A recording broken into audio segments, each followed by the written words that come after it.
요한계시록 20장 11절부터 15절에는 이제 백보자 심판이라고 하는 심판의 내용이 나옵니다. 우리 11절 상반절에 나오는 그 백보자가 무엇인지에 대한 설명을 한번 보시죠. 11절 상반절을 보시면 또 내가 크고 흰 보자와 그 위에 앉은 이를 보았다라고 이야기합니다. 그냥 보자라고 이야기하지 않고 그 보자를 묘사하면서 크다라는 표현을 쓰고요. 그 다음에 또 희다라고 또 그 보자를 묘사를 하고 있죠. 그런데 여기 나와 있는 이 요한계시록의 이 크고 흰 백보자도 이미 구약성경 다니엘에 나온 어떤 사건을 이제 가지고 와서 여기에 지금 차용한 것입니다. 저희가 다 구약을 이제 찾아보지는 못하고 있지만 저희가 이렇게 지금 설명을 듣는 대부분의 내용들이 이미 구약성경에 이것이 무슨 의미다라는 것들을 설명을 하고 있기 때문에 이제 우리가 중요한 몇 구절은 이렇게 찾아봅니다. 다니엘서 7.9절 말씀을 한번 보세요. 함께 읽겠습니다. 시작. 내가 보니 왕자가 놓이고 옛적부터 항상 계신 이가 좌정하였는데 그의 옷은 희기가 눈 같고 그의 머리털은 깨끗한 양의 털 같고 그의 보좌는 불꽃이요 그의 바퀴는 타오르는 불이며. 그러면 이 다니엘이 환상을 보는데 이런 이제 어떤 환상을 봅니다. 그런데 여기에 특별히 나타나는 어떤 중요한 색깔이 있잖아요. 보세요. 그 보좌에 앉으신 이가 어떤 색의 옷을 입으셨죠? 희기가 눈 같은 아주 하얀색 옷을 입으셨다라는 거예요. 그 다음에 머리털은 또 어떠세요? 깨끗한 양의 털 같으니까 또 흰 머리털을 하고 계신 거죠. 여러분, 이건 상징적 그림입니다. 그렇다고 이걸 보고 나서 하나님은 백발 노인이신가? 이렇게 생각하시면 안 된다는 거예요. 그 색을 통해서 무엇인가 메시지를 전달하고 있는 거죠. 그래서 바로 그 하얀 분, 하얀 머리에 하얀 옷 입은 분이 또 심지어는 이제는 보좌까지 하얗다라고 얘기하는 거예요. 그 흰색이 보여주는 메시지가 무엇일까요? 어떤 그 하얀색 앞에서 사람들은 어떤 반응을 하게 될까요? 바로 이 흰색은 하나님의 위엄과 거룩함과 죄가 없으신 분이심을 보여주는 그런 색인 것입니다. 여러분, 바로 이게 심판의 자리이기 때문에 이젠 보좌까지 다 하얀 거예요. 그 하얀 데는 조금이라도 더러운 것이 묻으면 금방 티가 납니다. 근데 하나님은 그 더러움을 허락하시지 않는 거예요.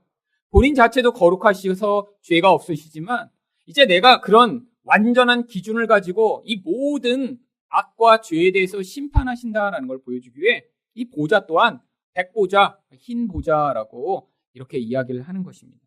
그런데 그 보좌가 아주 큽니다.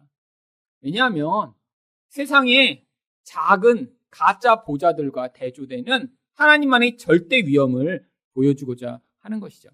그래서 이 다니엘서에서 나오는 이런 심판 또한 그 심판하는 보좌를 다니엘서에서는 불꽃이고 그의 바퀴는 타오르는 불이다라고 얘기합니다. 그리고 이 마지막 심판의 그림을 미리 한번 보여주고 있는 것이에요. 근데 이 보좌가 요한계시록에서는 아주 특별한 의미를 가집니다. 그냥 쓴 게 아니라 요한이 요한계시록 안에서만 이 보좌라고 하는 단어를 36번이나 사용하고 있어요. 근데 그 36번 중에 딱 2번이 하나님의 보좌를 의미하지 않고 다른 것을 의미합니다. 그 대표적 구절이 이제 13장 2절과 16장 10절인데요. 16장 10절 말씀을 보겠습니다. 같이 한번 읽어보죠. 시작. 또 다섯째 천사가 그 대접을 짐승의 왕좌에 쏟으니 그 나라가 곧 어두워지며 사람들이 아파서 자기 혀를 깨물고. 여기 이제 왕좌라고 번역되어 있는데 원래 헬라어로는 똑같은 보좌라고 번역되는 단어입니다. 자, 여기에서 지금 요한이 근데 34번은 하나님의 보좌를 이야기할 때 설명을 하고 있어요. 근데 그 하나님의 보좌를 흉내낸 마귀의 권세가 세상에서는 자기의 그런 왕좌를 만들고 세상을 지배하고 있다는 것들을 지금 여기서 보여주고 있는 것입니다. 근데 이 마지막에 임하는 심판이 그 마귀의 보좌를 파괴하고 무너뜨리게 된다라고 하는 것이죠. 근데 이 마귀의 왕좌에 이런 심판의 그런 부어짐이 부어졌는데 결과가 어떻게 나냐면 사람들이 아파서 자기 혀를 깨문다고 그래요. 대접 심판을 마귀의 보좌에 부었는데 왜 사람들이 고통하죠? 마귀만 고통해야죠. 이 세상에 있는 사람들이 마귀와 짝하여 마치 자기가 그 마귀의 소속인 것처럼 노예가 된 것처럼 그 행위들을 계속했기 때문에 마귀에 대한 심판이 그들을 따르는 인간들에 대한 심판으로 나타난다라고 하는 것입니다. 여러분, 마귀의 영향력을 받아 그걸 따라가면 마귀가 우리에게 행복과 만족과 기쁨을 주는 것이 아니라 더 깊은 고통과 아픔을 가져와요. 여러분, 그래서 여러분도 분명히 세상 속에 살아가기 때문에 우리도 똑같은 세상 사람들과 다름없는 삶을 살아갑니다. 여러분, 예수 믿는 사람은 그러면 그런 SNS가 자랑질을 해대니까 그럼 SNS 하지 말아야 되나요? 그래서 예수 믿으면 일단 카카오 스토리 탈퇴하시고 그 다음에 페북은 다 계정 휴면으로 바꾸신 다음에 인스타그램은 여기 교회 올 때마다 제가 문 앞에 서서 인스타 있는지 없는지 확인하고 이렇게 들어오게 할까요? 여러분, 행위로 규제하는 건 소용이 없어요. 근데 문제는 세상 사람과 똑같이 따라가면 우리 안에 뭐가 커지냐면 갈망은 점점 커지고 고통이 증가합니다. 생각해 보세요. 여러분이 자꾸 거기에 여러분이 지금 빠져있다고 생각해 보세요. 그래서 인스타에 매일 사진을 올려야 돼. 근데 여러분이 올리는 그 사진, 자랑하고 싶은 것보다 더 잘난 자랑을 하는 사람이 있습니다. 예를 들면 여러분이 새로 차를 사서 너무 자랑하고 싶어요. 제가 옛날에 제가 어려서 다니던 교회에 이제요, 한 30몇 년, 40년 전이죠. 근데 그 교회에는 뭐 그때는 차를 그렇게 가진 분이 많지 않았잖아요. 근데 이제 어느 집사님이 차를 새로 사신 거예요. 무슨 차를 사셨는지 지금 기억도 안 나는데, 근데 이제 교회에 주차장이 얼마 없었습니다. 이제 교회 바로 문 앞에 한 4대 정도 될 주차장이 있어서, 그리고 이제 사람들은 그 앞에 이제 초등학교에 주로 주차를 하고 왔죠. 근데 어느 집사님이 정말 그 새 차를 그냥 그 4대밖에 안 들어가는 거기다 이제 주차장에 딱 세워놓으신 거예요. 그 앞에 이제 문을 막고. 그래서 사람들이, 이거 누가 차 샀나 봐? 그러면 다 들어갔더니 어느 집사님인데 그 집사님이 바로 제 주일학교 선생님이셨어요. 새로 차를 차서 이제 거기다 갖다 놓으신 거죠. 그래서 집이 멋인 줄 알았어요. 그래갖고 이제 주일날 돼서 이제 주일학교 한 다음에 이제 다음 주는 우리 집에 다 가자. 그래서 차 타고 이렇게 멀리 가셔야 되는 줄 알았더니 교회 바로 뒷집인 거예요. 뒷집. 근데 정말 걸어서 3분도 안 돼요. 이렇게 교회 담장을 돌면 이렇게 붙어 있어요. 거의 집이. 근데 차를 새로 사서 거기다 놓으면 사람들이 못 볼 거 아니에요. 그러니까 그걸 기어이 몰고 와서 교회 주차장에 갖다 세워놓으신 거예요. 옛날에는 그렇게 자랑했죠. 여러분, 요즘은 어떻게 자랑하죠? 페북에 올리는 거예요. 근데 차를 이렇게 딱 찍은 다음에 나 차 샀어요. 이렇게 하면 그건 약간 수준이 떨어집니다. 마치 이렇게 그냥 이렇게 뭐 딴 거 찍는 역 하면서 차 그렇게 로고가 살짝 나와야 돼요. 이렇게 사진에. 그러면 어떤 사람들은 그 계기판 옆에만 봐도 그게 무슨 차인지 알아요. 대단하더라고요. 마치 예를 들면 어떤 사람이 제 시계 좀 봐주세요. 그리고 시계 사진을 올렸는데 보면 뭐 별것도 아닌 것 같은 시계를 올렸는데 보면 저 시계 자랑하는 게 아니라 차 자랑이네. 보면서 차가 무슨 차인지 거기 쓰는 거예요. 이렇게 시계 핸들에다 놓고 찍었는데 계기판을 보면 차를 맞춘 거예요. 그러면 어떻게 하셨어요? 또 밑에는 답글을 하고 차 자랑하는 거죠. 나 봐달라고. 나 좋은 차 탄다고. 여러분, 그래서 뭐 좋은 차를 올려요. 그러면 그 다음에 뭐 올리는 줄 아세요? 사람들이 경쟁이 붙어서요. 이제는 그보다 더 좋은 차를 올립니다. 더 이상 자랑질을 하지 못하게 나중에 롤스로이스 사진을 올려버려요. 그냥. 그러면 밑에서 뭐 소나타 자랑했다가 그 다음에 그랜저 자랑했다, 그 다음 에쿠스 했다, 그 다음 뭐 페라리 나오고 막 그래요. 인터넷에 보면 사람들이 계속해서 자기 자랑하니까 맨 처음에 생애 첫 차로 소나타를 사서 너무 흥분해서 야, 차 이렇게 좋아요 막 이렇게 했다가 그 다음에 이제 오히려 우울해지는 거죠. 아니 나는 40까지 뼈 빠지게 돈 모아 겨우 소나타 샀는데 어떤 인간은 30살인데 페라리 타네. 그러면 자랑의 끝이 없습니다. 인간은요. 여러분, 내 옛날에는 그렇게 몰래 숨어서 자랑했는데, 그리고 동네에서 자랑하고 교회에서 자랑하고 끝났어요. 근데 지금은 모르는 데 자랑하잖아요. 사람들이 그거를 열광합니다. 왜? 이 세상이 그렇게 흘러가는데 그게 뭐예요? 그게 바로 지금 사탄의 보좌가 다스리는 세상이라는 거예요. 교만한 인간들이 자랑하고 나보다 잘난 인간을 시기하는 그런 자기 중심성으로 똘똘 뭉친 세상 가운데 우리가 살아가며 뭘 하셔야 되냐면 분별하셔야 되는 것입니다. 그래서 여러분들이 회복을 하며 어떻게 하세요? 저들은 저렇게 자랑할 게 없나? 그리고 여러분 예수를 자랑하세요. 힘드시죠? 네, 그래서 페북에 나는 예수만 사랑해 이 자랑하는 것들아. 사실 이거 힘든 일입니다. 그러니까 어려워요. 도대체 예수를 뭘 자랑해야죠? 힘듭니다. 여러분, 하지만 자랑이라는 게 여러분, 자기 중심성에서 나온 자랑이 아니라 자랑은 자연스럽게 칭찬하는 거예요. 여러분, 정말 좋은 거 있으면 자랑하시나요? 여러분, 정말 아프다가 뭐 먹고 좋아지셨으면 와서 꼭 얘기하시죠? 집사님 꼭 드셔보세요. 그처럼 예수로 말미암아 여러분이 진짜 뭔가 정말 그분이 좋은 면을 얘기할 게 생기셔야죠, 삶에서. 여러분, 그게 없으시면 지금 되게 심각한 문제인 것입니다. 여러분, 마귀는 계속해서 우리를 속여요, 그렇게. 근데 여러분들이 예수 믿으면서 그게 그들에게 심판이 됨을 보셔야 됩니다. 그리고 여러분도 만약에 그 자리에 계속 있다, 그게 여러분에게 고통으로 찾아오면 뭘 경험하세요? 아, 맞아. 이 자리에 내가 계속 있다가는 결국 내가 이렇게 고통하다 죽게 되겠구나. 그래서 내가 예수님이 필요하구나. 근데 우리가 벗어날 수가 없잖아요. 그렇잖아요, 여러분. 여러분, 자기 좋아하는 걸 그렇게 쉽게 벗어날 수 있나요? 계속 남한테 인정받고 싶은 게 그게 인정받지 말아야지 되나요? 계속 그냥 나오잖아요. 그게 삶이니까. 그러니까 그때 예수님을 부르시라는 거예요. 예수님 도와주세요. 할 수 없습니다. 하나님의 도우심이 제 인생에 꼭 필요합니다. 라고 예수를 부르실 때 예수님이 여러분을 구원하십니다. 그 능력이 여러분에게 경험되고 나면 그게 자랑이 되는 거예요. 그거를 성경은 자랑이라고 표현하지 않고 예수님을 자랑하는 것은 뭐라고 얘기합니까? 찬양이라는 표현을 쓰죠. 세상은 자랑하고요. 우리 성도는 그래서 찬양하는 것입니다. 그래서 교회 와서도 찬양하시고 친구 만나서도 예수 믿으라고 찬양하시고 우리 예수님 좋다고 정말 좋으신 분이라고 이야기하시면서 그렇게 우리를 통해 마귀의 권세가 점점 우리 안에서 사라지고 그리고 예수의 통치가 점점 늘어나 나중에 그 완전한 통치가 임하는 곳에 가서 우리가 하나님과 함께 영원히 살게 되는 것을 준비하는 것이죠. 근데 세상 사람들은 그걸 못 경험하는 거예요. 여러분, 이 갈망이라는 게 끝이 없으니까요. 언젠가 가면 그 행복의 자리가 있을 거라고 착각하니까요. 참 불행한 거죠.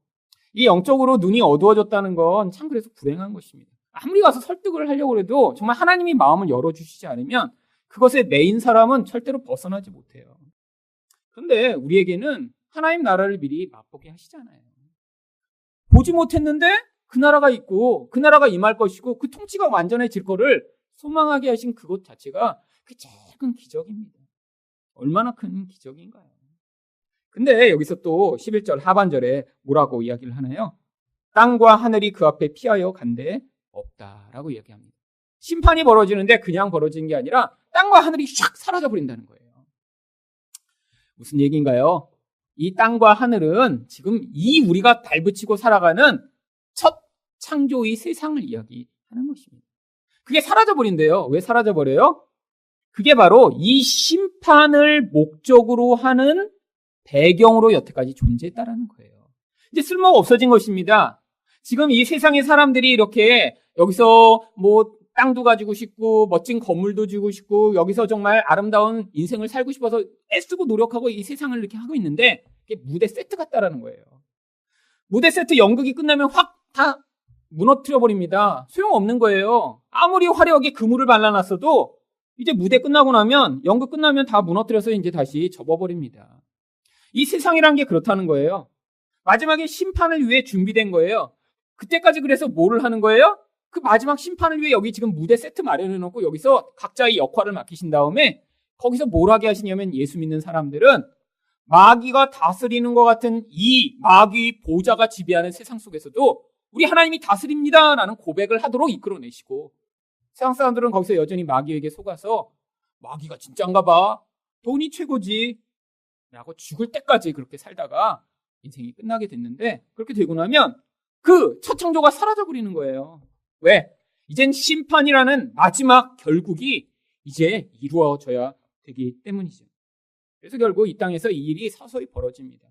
역창조가 계속 벌어지고 있는 거예요. 하나님이 처음에 창조하시고 그 창조가 끝까지 더 풍성해지고 아름답도록 만드시지 않고요. 이 세상이 점점 인간 때문에 악화돼 갑니다. 요즘 미세먼지 많아서 정말 앞으로 한 10년 후에 우리는 어떤 세상에 살까 점점 걱정돼요. 한 2, 3년 전만 해도 이렇게 심하다는 느낌이 없었는데 요즘은 단순히 마스크가 아니라 여기다 공기청정기를 하나 붙이고 다녀야 되지 않을까 이런 생각을 합니다. 제가 그런 생각했더니 지난주에 미국에서 개인이 마스크 대신 사용할 수 있는 휴대용 공기청정기를 개발해서 판매 시작했더라고요. 그래갖고 이제 플라스틱으로 만들어갖고 옆에다가 모터를 달아갖고 여기서 필터를 통해서 이제 공기를 순환시켜 준대요. 나오면 제가 제일 먼저 한번 구매해서 한번 실험을 해보고 좋으면 광고하겠습니다. 여러분 그런 세상에 살고 싶으세요? 정말 입에다 방독면하고 그러고 살고 싶으세요? 여러분 얼마나 지금 갈수록 좋아지는 게 아니라 인간이 만들어낸 결과 아니에요. 여러분 세상이 정말 이렇게 파괴되는 것처럼 계속 벌어지는 거예요. 여러분 지금 눈에 안 보여서 그렇죠? 인간의 탐욕으로 말미암아 세상은 지금 다 병들었습니다. 여러분 사실 밀가루 자체를 먹어서 몸이 나빠지진 않아요. 근데 밀가루가 몸에 나쁩니다. 왜 나쁜 줄 아세요? 밀가루 자체도 요새 다 유전자 변형을 시켜갖고 변형된 곡물을 쓰고요. 그 다음에 밀가루를 그냥 놔두면 썩을 거 아니에요. 쥐가 생기고. 그래서 밀가루를 미국에서 해외에 수출하기 전에 농약을 흠뻑 뿌린대요. 절대로 그게 상하지 않도록. 그런 걸 가져와서 가공해갖고 그걸로 빵도 만들고 밀도 만들고 그러니까 그래서 자꾸 문제가 생긴다는 거예요. 실제로 미국에도 그렇게 밀을 많이 먹는 미국 사람도 이 글루텐 프리라고 해서 그 밀가루에는 어떤 성분이 없는 빵들을 요새는 많이 먹습니다. 왜? 알러지가 너무 많이 나타나기 시작했어요. 근데 심지어는 그런 글루텐 프리를 먹어야 되는 사람들도 그냥 소규모 농장에서 이렇게 밀을 농사에서 지은 그런 밀로 빵을 만들어 먹으면 그런 부작용이 생기지 않는데요. 그러니까 밀 자체가 문제가 아닌 거예요. 그 밀 기원 후부터 계속 사람들이 먹어왔던 그런 곡식입니다. 우리는 쌀 먹고 물 풍성하지 않은 데서는 밀 먹고. 근데 그게 지금 농약을 뿌리고 유전자를 변형시켜서 사람들이 몸에서 이상 반응을 만들어내기 시작한 거죠. 그래서 여러분들이 라면 많이 먹으시면 이 라면 먹어서 얼굴 부은 게 아니라 지금 몸에 나쁜 게 쌓여서 점점 그렇습니다. 먹는 게 그렇죠, 이제는. 숨도 못 쉬죠. 어떻게 살아요? 여러분, 근데 이게 바로 하나님의 계획 안에 존재한다는 거예요. 무엇이요? 이 탐욕이 만들어내는 무서운 결과로 이 세상이 이렇게 파괴되는 과정을 겪으며 거기서 하나님 백성들을 구원하고 계신 거예요. 여러분, 그래서 우리 몸도 나중에 파괴됩니다.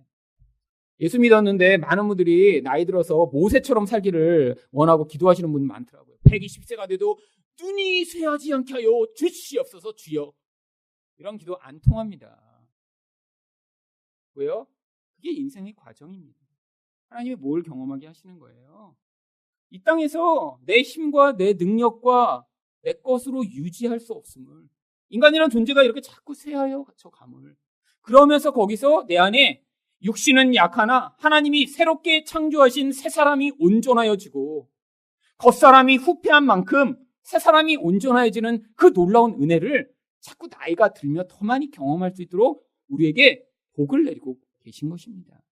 그게 복이라는 거예요. 그래서 나이가 드실수록 더 속사람이 아름다워지셔서 나도 저렇게 나이 들면 참 좋겠다. 이런 젊은 사람들이 생겨야죠. 그게 우리가 교회가 모인 거죠. 나중에 나이 드신 분 모여서 야 저분처럼 우리 나이 들지 말자. 이렇게 이제 그 젊은 사람들이 얘기하면 그거 얼마나 부끄럽습니까?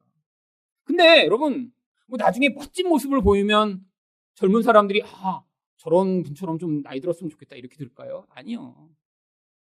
여러분 진짜 아름다운 모습은 오늘 설교 때 들으신 것처럼 하나님의 성품이 드러나야 돼요. 여러분 우리 그냥 인격적으로 좀 멋있고 가서 젊은이들 일로 와 내가 불고기 사줄게 밥 한 번 사주시는 것으로 안 됩니다. 진짜 우리 안에서 나는 만들어내지 못하는 그런 친절, 그런 오래 참음, 그런 사랑이 나오셔야죠. 그래서 여기서 나이 들어가시는 분들은 다른 기존 교회의 나이 들어가는 분들처럼 나이가 들면 어쩔 수 없어요. 나이 들면요 시야가 좁아집니다. 자기 고집으로 이렇게 똘똘 뭉치게 되고요. 이전에 성공하셨으면 그 성공이 자기 유일한 판단의 기준이 돼서 그걸로 따라오지 않는 사람들을 내가 제지하려고 해요. 근데 그런 자기 중심적 욕구에서 벗어난 나이 든 사랑의 은사를 받은 분들이 이곳에 가득하면 젊은 사람들이 보면서 저게 예수 믿는 거구나. 이렇게 하게 되는 거예요. 여러분, 지금 권위로 가르친다고 젊은 사람들이 따라오나요? 근데 대부분의 이런 일반 교회에서 이렇게 장로님들이 이전에 자기가 은혜 받아보신 경험이 있잖아요. 그러니까 우리 젊은이들한테 그걸 요구하느라고 갈등이 많은 교회가 얼마나 많은지 모릅니다. 제가 아는 목사님도 여기 가까운 교회에서 목회하다가 결국 3년 만에 그만두고 나가셨는데 뭐 여러 가지 문제가 많았지만 그중에 장로님 한 분은 자기가 젊어서 찬송가로 은혜를 받으신 거예요. 그래서 자기 눈물 많이 흘리고 새벽 기도 때마다 1시간씩 박수 치면서 은혜 받으셨겠죠. 그러고 나니까 젊은이들이 와서 키보드 치고 기타 치고 드럼 치는 게 너무너무 화가 나는 거예요. 그래갖고 이분이 대학부 모임 때마다 가서 쓰셔갖고 뭐라고 하신 줄 아세요? 여기 와서 딴 따라 할 거면 사랑의 교회나 가버려라 이 놈들아. 맨날 그러신 거예요. 찬양하면. 대학부에 와서. 대학부가 150명에다가 50명으로 줄어버린 거예요. 그럼 자기가 은혜 받은 것 그거 아니고는 못 받아들이는 이 자기 중심적. 차라리 그런 분은 은혜를 받으시지 말았었어야 됐어요. 그래갖고 찬송가 그렇게 목 터져라 부르셨는데 한 번도 은혜를 못 받으셨어야 나중에 그래 내가 이렇게 찬송가 불렀는데 안 됐으니까 넌 딴 거라도 해봐라 이런 이 마음이 들 텐데 자기가 은혜 받고 나서 그걸로 강요하고 사실은 그래도 그 교회는 낫더라고요. 제가 옛날에 쓰던 충역교회는 애들까지 찬송가 부르게 했어요. 초등부에도서. 그게 뭡니까 정말. 여러분 아니에요. 바로 우리는 역창조를 당하는 거예요. 그래서 내가 붙들고 있던 거 다 내려놓고 나중에 예수밖에 없는 거예요. 그래서 그 예수가 나에게 흘러나오시는 거예요. 예수의 뜻대로 말하시고 예수의 뜻대로 인도하시고 예수의 그 사랑, 인내와 온전함으로 반응하는 모습. 그래서 나이 드시면서 여기에 그런 분들이 많아지셔야 됩니다. 여러분 그런 모습이 뭐죠? 바로 베드로의 모습이잖아요. 젊어서는 네가 띠띠고 네 마음대로 다녔는데 나중에는 다른 사람이 너를 띠띠고 네가 원하지 않은 대로 너를 끌고 가겠다라고 예수님이 말씀하신 그 모습 뭐예요? 자아가 완전히 죽어버린 사람이 된 거예요. 그래서 하나님 이래도 감사합니다. 저래도 감사합니다. 찬송가 불러도 감사한데 복음son도 감사합니다. 아니 심지어 영어로도요? 영어도 감사합니다. 이렇게 해서 그렇게 유연함으로 모두와 함께할 수 있는 그런 수준으로 나의 육신의 힘이 내려놓아진 상태가 되는 것, 그게 바로 은혜 받은 사람의 모습인 것입니다. 근데 나중에 심판은 반드시 있어요. 그래서 12절에 상반절에 심판이 어떤 식으로 일어나는지 보죠. 같이 한번 읽어보겠습니다. 시작. 또 내가 보니 죽은 자들이 큰 자나 작은 자나 그 보좌 앞에 서 있는데. 자, 여기서의 죽은 자들은 누굴 얘기하죠? 결국 심판을 받아 이 땅에서 하나님 앞에 설 수밖에 없는 그런 모든 인간을 이야기합니다. 근데 큰 자나 작은 자나 상관없다라는 거예요.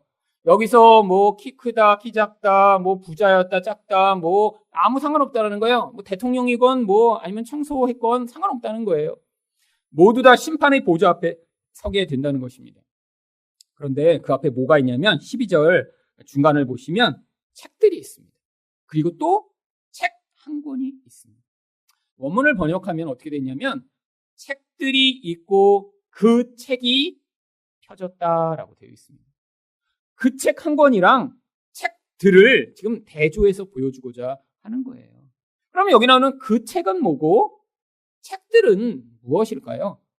하나님이 이렇게 책 한 권 교과서 놓으시고 참고서도 이렇게 여러 권 펴놓으신 건가요? 나중에 심판하실 때? 아니요. 요거에 대한 설명이 그래서 12절 하반절에 나옵니다. 그 책이 무엇이냐면 곧 생명책이라. 생명책은 한 권이에요. 그리고 다른 책들은 뭐예요? 죽은 자들이 자기 행위를 따라 책들에 기록한 대로. 사람들의 행위를 기록한 책들은 많다라는 거예요. 왜요? 여러분의 모든 행위가 하늘나라에 또 다 기록되어 있습니다. 그러니까 많아요. 이제까지 역사에 존재했던 모든 사람들의 행위가 하늘나라에 다 기록되어 있는데 그게 많다라는 거예요. 책이요. 여러분, 근데 왜 생명책은 한 권밖에 없을까요? 이름만 기록하면 되거든요. 그러니까 한 권만 필요한 거예요. 그럼 명부만 들어있는 거고 그 다음에 행위를 기록한 건 많아요. 여러분, 근데 어떻게 돼요? 자기 행위를 따라 책들에 기록한 대로 심판을 받습니다. 여러분, 우리의 행위도 거기 다 기록되어 있어요. 여러분 집에서 부부싸움 하신 거 거기 다 기록되어 있습니다. 애한테 소리 지르고 때리신 거 다 기록돼 있고요. 그 다음에 어려서 거짓말 하신 거 다 기록돼 있어요. 어떡할 거예요, 그럼? 한 번만 하나님의 율법을 어기면 그러면 하나님 앞에 갈 수가 없습니다. 성경은 그렇게 되면 뭐라고 얘기하죠? 불의하다라고 얘기해요. 선고가 내려진 거예요. 자격이 없는 거예요. 하나님 앞에서는 모든 법을 항상 다 지켜서 완벽해야지만 의롭다라고 하는데, 그래서 이 행위에 기록된 데는 다 심판 한 명도 빼놓지 않고 다 불의하기 때문에 모두 지옥행이라고 적혀 있는데, 근데 예수 믿는 사람만 거기다가 X표하고 다른 게 적혀 있는 거예요. 뭐가 적혀 있죠? 예수의 행위로 의롭다함을 받았음이라고 모든 행위가 지워져 버린 것입니다. 그래서 우리 행위가 적혔는데 그 위에다 예수 이렇게 되니까 예수 그럼 통과. 그래서 그 사람은 생명책을 피니까 그 안에 이름이 있는 거예요. 그래서 여러분의 이름이 두 군데 다 있으셔야 됩니다. 행위를 기록한 책에도 분명히 이름이 있어야 돼요. 거기 이름이 없었다는 건 여러분이 사시지를 않았다는 거죠. 살았으면 이름이 다 있습니다. 근데 거기만 있으면 또 안 된다는 거예요. 거기 위에 예수 이름 적혀 있고, 그래서 해결됐으니까 이쪽으로 옮김. 그래서 보니까 생명책에 여러분 이름이 한 명씩 다 계셔야 돼요. 여러분 계시다고 확신하시나요? 네. 아멘이 이렇게 지금 작으신데 여러분 뭘로 확신하죠? 뭘로? 그럼 바로 뭘로 확신하냐면 오늘 설교를 들으셨잖아요. 여러분 안에서 성령이 여러분의 자아를 죽이시며 성령의 그 하나님의 속성을 드러내시는 사랑의 모습으로 내가 기록되어 있구나라는 걸 아는 거예요. 여러분 이제까지 한 번도 자기를 통해 그 사랑이 나타나 본 적이 없다. 그러면 지금 심각한 상황입니다. 근데 살다 보면 늘 그렇게 사랑하기는 못하시지만 그래도 올해도 참아보셨고 말씀 듣고 가면서 오면서는 싸웠는데 가면서는 미안해라고 얘기도 해보셨고 그러시죠? 그러면 여러분 기록됐다고 그냥 믿으세요. 이게 원래 못하거든요. 대부분 왔다 싸우면 기록 안 된 사람은 가면서는 더 싸워. 이거 생각해보니까 더 화나. 그래갖고 올 때 싸운 거 가지고 당신! 내가 생각해보니까 아까는 내가 말 못했네 그러고 더 싸우는데 생명책에 기록된 자는 말씀을 듣고 나서 맞아 내가 잘못이지. 맞아 그게 내 욕심 때문이지. 그래서 가는 길에는 여보 미안해. 이 얘기 하시고 계시죠? 그래서 올 때랑 갈 때 다르셔야 돼요. 태도가. 설교 듣고 갔는데 가면서 더 싸운다 그러면 이거 심각합니다. 그런 분들은 따로 저랑 이곳에서 만나 주시기 바랍니다. 그럼 설교로 해결이 안 되는 상황이니까 그거는 따로 오셔야 돼요. 근데 여러분 가운데 대부분은 제가 믿기를 제가 믿습니다. 오실 때는 싸우고 가실 때는 화해하고 매주 싸웠다 화해했다 이렇게 지금 하고 계시면 지금 생명책에 기록된 증거 중에 하나인 거예요. 나도 알지 못하는 사이에 사랑해가 계속 튀어나온 거예요. 올 때는 미워 죽겠는데 갈 때는 그래도 사랑해야지. 그러고 가시고 계시면 여러분 기록되신 거예요. 그러면 여기는 죽을 때까지 그러고 사는 거예요. 아침에 미웠다? 저녁에 사랑해야지. 그래서 자고 나면 또 미워. 그런 거죠. 인생이. 근데 10년 전을 돌아보니까 복음을 듣기 전보다 훨씬 나아진 거예요. 10년 전에는 내가 죄인이라고 생각을 못했거든요. 여러분 이 복음이 가져오는 놀라운 능력이 뭔지 아세요? 죄인이 아니라고 생각하는 자들이 이게 죄였구나라는 사실을 깨닫게 되는 게 이 복음의 능력입니다. 근데 그런 죄인을 하나님이 구원해 주신다는 거예요. 내가 열심히 한 주 동안 신앙생활을 했더니 구원해 주시는 게 아니라 죄인이기 때문에 내가 필요하구나. 그래서 네가 나를 의지하면 내가 구원해 줄게라고 인정해 주시는 분이 하나님이시라는 걸 듣는 것, 그게 복음인 거예요. 그래서 감사한 것입니다. 복음을 못 들으면 죽을 때까지 자기가 죄인이라는 사실을 인정을 못해요. 매일매일 자기 중심적 죄성으로 말미암는 그 악으로 관계가 파괴되게 되고 살면서도 절대로 인정 못하니까 스스로도 고통스럽고 남은 고통스럽게 하고 그러면서 하나님 앞에서는 저는 천국이 기다리고 있죠 라고 착각하고 사는 거죠. 아니요. 천국은 바로 그 사랑을 만들어낸 사람들이 바로 그 사랑으로 살아가는 것이 천국이거든요. 여러분 그 자기중심성 죄성으로 똘똘 뭉친 사람들이 천국에 가면 안 됩니다. 그래서 싹 그 사람들만 빼서 우리 안에도 부족한 부분은 놔두고 육신과 함께 다 사라지게 하시고 우리 안에 그렇게 새롭게 만들어진 새 사람의 모습만을 하나님이 싹 들춰내셔서 그것만 천국에 가게 하시는 거예요.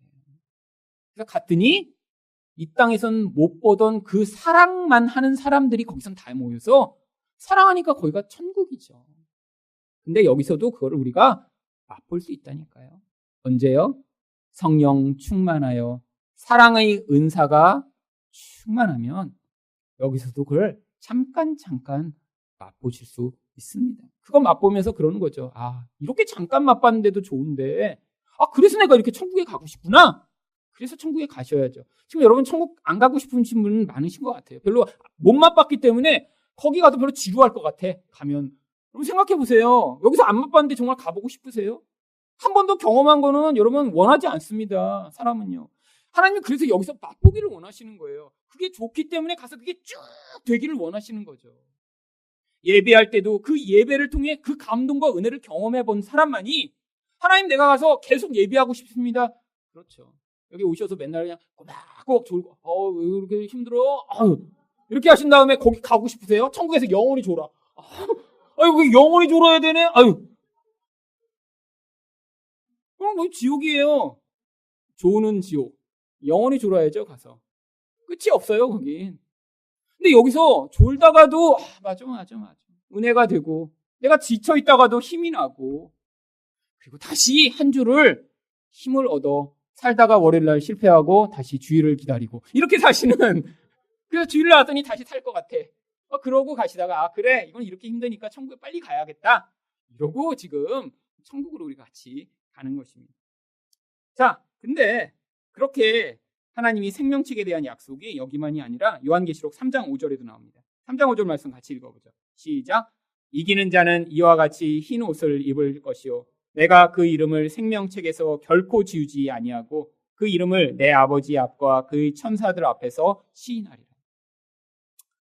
예수님이 절대 지워주시지 않고 우리가 나중에 하나님 저는 천국 갈 자격이 없는데요. 근데 아니에요. 하나님 이 사람이 나를 믿었습니다. 라고 해서 하나님 들어가게 해주세요. 하나님 품에 안기게 된다는 것이죠. 자, 그런데 13절에 또 이런 내용이 나옵니다. 같이 한번 읽어보겠습니다. 시작. 바다가 그 가운데에서 죽은 자들을 내주고 또 사망과 음부도 그 가운데서 죽은 자들을 내주매 각 사람이 자기 행위대로 심판을 받고. 여기 이 바다는 구약성경이나 이런 데서 사실 죽은 자들을 이렇게 붙잡아 놓고 있는 그런 죽음의 영향력을 바다라는 표현으로 많이 표현하는 것입니다. 여기 바다, 사망, 음부 다 똑같은 거예요. 어느 곳에서 죽었던지 누구라도 다 심판 가운데 서게 된다라고 하는 것입니다. 그래서 모두가 막 바다가 자기를 예를 들면 3,000년 전에 물에 빠져 죽었는데 지금 뭐가 남아 있겠어요? 다 한 부분은 오징어 뱃속에 들어가 있고 한 부분은 뻘에 다 들어가서 흙이 됐고 다 사라졌지만 하나님이 다 나중에 모으셔서 다 심판하신다는 거예요. 그래서 그들만 심판당하는 게 아니라 14절에 또 모두 심판당하는지 같이 한번 읽어보겠습니다. 시작.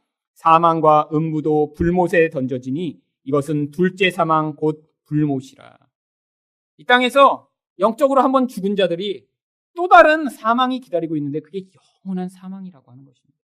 근데 이렇게 심판받은 자들만 영원한 사망에 들어가는 게 아니라 사망과 음부도 불못에 던져집니다. 아니 왜죠? 이 사망과 음부가 뭘 얘기하나요? 이 땅에서 육신적으로 죽은 자들을 임시적으로 붙잡고 있던 영향력을 음부라고 얘기하죠. 근데 이 땅에서 한번 이렇게 육신적으로 죽는 것도 일시적이라는 거예요. 영원한 하나님 나라가 임하면 그런 일시적 죽음, 일시적으로 그들을 붙잡고 있는 이 음부의 세력이 이제 소용이 없어진 거예요. 그러니까 여기서 이렇게 우리가 누군가 죽으면 우리가 슬퍼하잖아요. 근데 그럴 필요가 없는 거예요. 그것도 하나님의 이 하나님 나라를 위한 준비 무대 가운데 하나였던 거예요. 이 하늘과 땅이 마치 무대였던 것처럼 그 무대에서 역할 끝난 사람 미리 무대 뒤편에 가서 기다리고 있다가 나중에 그 무대 설치 다 없애는 것처럼 심지어는 사망과 음부조차도 마지막 심판과 함께 다 끝나버리는 것입니다. 왜? 더 이상 죽음도 없고 슬픔도 없는 하나님 나라가 기다리고 있으니까요. 15절은 그냥 이렇게 끝납니다. 같이 한번 읽어보죠. 시작. 누구든지 생명책에 기록되지 못한 자는 불못에 던져지더라. 이렇게 생명책에 기록되지 못해서 불못에 가면 친구는 많아요. 가면 사망도 있고 음부도 있고 마귀도 있고 거짓 선지자도 있고 그리고 예수 믿은 사람보다 안 믿은 사람이 많기 때문에 친구는 많습니다. 그들과 이제 영원히 친구하면서 사는 거죠. 사망이랑 친구하고 마귀랑 친구하고 옆에서 뜨거워요 많이? 많이 뜨거워요. 그러면서 이제 오래오래 거기서 있는 거고요. 이제 우리들은 가서 어떻게 살지 2주 후에 다시 뵙겠습니다.